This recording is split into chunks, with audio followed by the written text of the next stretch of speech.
Ada banyak kejadian yang dialami para pendaki ketika tersesat di hutan selama berhari-hari hingga berminggu-minggu.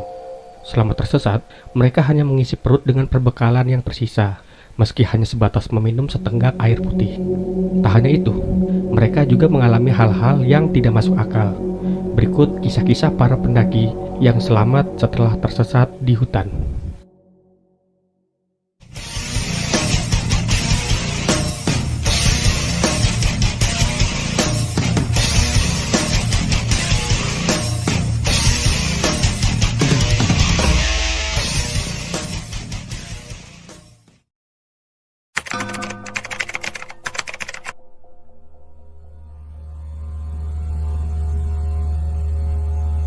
Indra Wijaya Arta Kesuma, warga Palangkaraya, sempat dilaporkan hilang di kawasan Gunung Muro, Kecamatan Tanah Siang Selatan, Kabupaten Murung Raya, Kalimantan Tengah. Setelah dilakukan pencarian, Indra akhirnya ditemukan dalam kondisi masih hidup. Selama tersesat, Indra hanya meminum air sungai. Menurutnya, jika hanya minum air, setidaknya bisa bertahan hampir 2 minggu, meskipun nggak makan. Ia juga sempat berkomunikasi melalui telepon dengan adik korban yang berada di Puruk Cahu, Kabupaten Murung Raya. Dalam percakapan dengan adiknya, korban mengaku tidak menemukan jalan pulang. Setelah terputus komunikasi dengan adiknya itu, Indra mendengar suara seperti tiang listrik dipukul besi, dan dia berniat mengejar suara tersebut, dan akhirnya suara tersebut hilang. Lalu Indra tersesat. Indra terus mencari jalan keluar. Ia berkeliling kaki Gunung Muro selama 3 hari. Dan hari keempat, Indra menemukan bekas pondok orang yang hanya beralas papan tanpa atap di pinggiran sungai Manyakau atau sekitar 5 km dari Gunung Muro.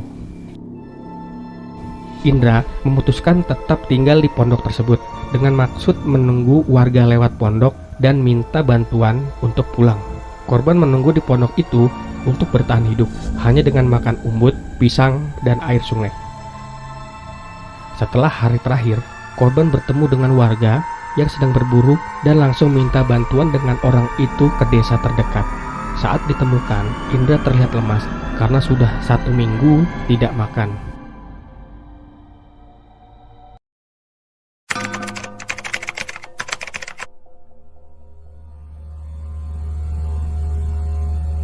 Tujuh orang pendaki asal Solo, Jawa Tengah, mengisi liburan dengan mendaki Gunung Lawu.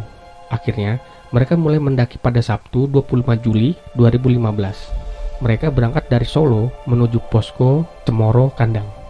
Ketujuh anak tersebut mendaki puncak Gunung Lawu dari pos pendakian Cemoro Kandang. Seharusnya minggu sore mereka sudah turun dari puncak Lawu menuju ke Cemoro Kandang. Namun, hingga Senin sore mereka belum juga muncul. Akhirnya, pihak keluarga meminta bantuan tim SAR untuk mencari ketujuh pendaki tersebut. Setelah pencarian, mereka ditemukan di areal Sendang Derajat, sekitar 1 km dari puncak Gunung Lawu. Kemudian diturunkan dan sampai di pos Cemoro Sewu pada jam 9 malam. Salah satu dari ketujuh pendaki menceritakan bahwa sudah mendaki 2 kali di Gunung Lawu dan pernah bermalam di sana. Namun, pendakian kali ini ia merasa bingung. Pada waktu mau turun, sempat bingung. Menurut pendaki, saya melihat di bawah itu ada perkotaan. Setelah saya turun, ternyata jurang. Kemudian, naik lagi ke Sendang Derajat. Ia juga mengaku sempat berteriak meminta tolong kepada orang-orang yang ada di sana. Namun, teriakannya tidak terdengar. Padahal, banyak pendaki yang melintas waktu itu.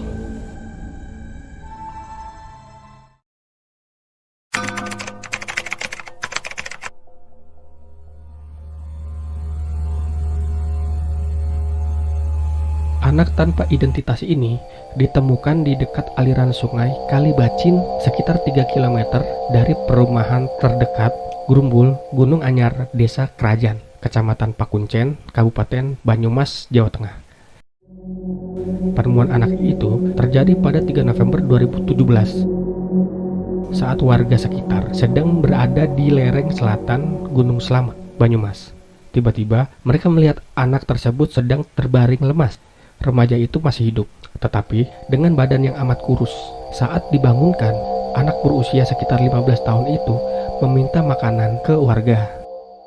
Warga langsung melapor penemuan anak itu ke anggota Tagana Kabupaten Banyumas di Desa Kerajaan Kamis malam. Tim Tagana lalu berkoordinasi dengan Babinsa, Rapi Rescue, Koramil, dan Polsek Pekuncen, serta warga untuk mengevakuasi anak yang terancam bahaya suhu dingin, dataran tinggi, dan hewan liar hutan belantara. Pagi itu juga, tim gabungan bergegas menuju lokasi yang berjarak sekitar 4 jam perjalanan. Jam 2 siang, korban ditemukan dalam kondisi lemas, dipenuhi pacet atau lintah hutan. Kemudian korban distabilkan untuk kemudian dilakukan evakuasi. Saat distabilkan, korban mulai sadar dan mengaku bernama Falik alias Alik. Falik kemudian dievakuasi ke puskesmas dengan perjalanan total selama 6 jam dari titik penemuannya. Dan dari pihak keluarga membenarkan bahwa Falik sudah hilang 4 hari.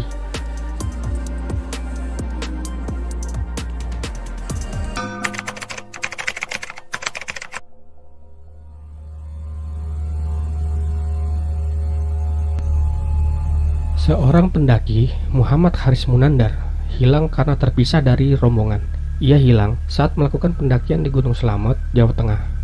Untungnya, korban ditemukan selamat oleh tim SAR gabungan di pos 3 jalur pendakian Guci. Namun kondisinya lemas karena kelelahan, kedinginan, dan dehidrasi.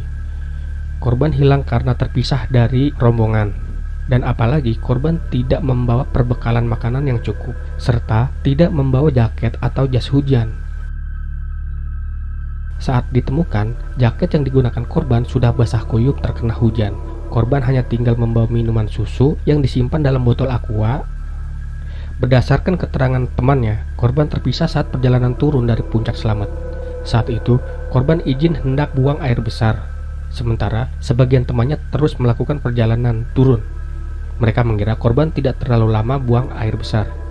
Setelah perjalanan turun, rekan-rekannya beristirahat sembari menunggu korban yang akan menyusul turun. Tapi ternyata korban tidak kunjung turun.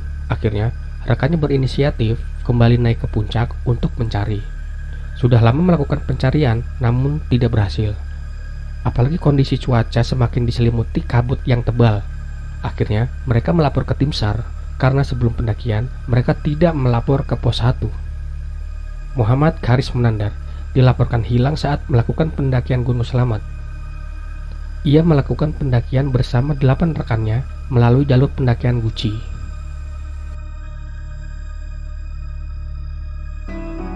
Terima kasih sudah menonton video ini sampai habis. Jangan lupa untuk di-share, like, komen, dan subscribe channel ini untuk berkembang ke depannya. Semoga kita selalu diberi keselamatan dalam berwisata dan terutama dalam hiking atau naik gunung. Selalu berdoa dan selalu menjaga sikap yang positif agar tidak terjadi hal-hal yang tidak diinginkan. Salam lestari, salam pulau dadakan. Wassalamualaikum warahmatullahi wabarakatuh.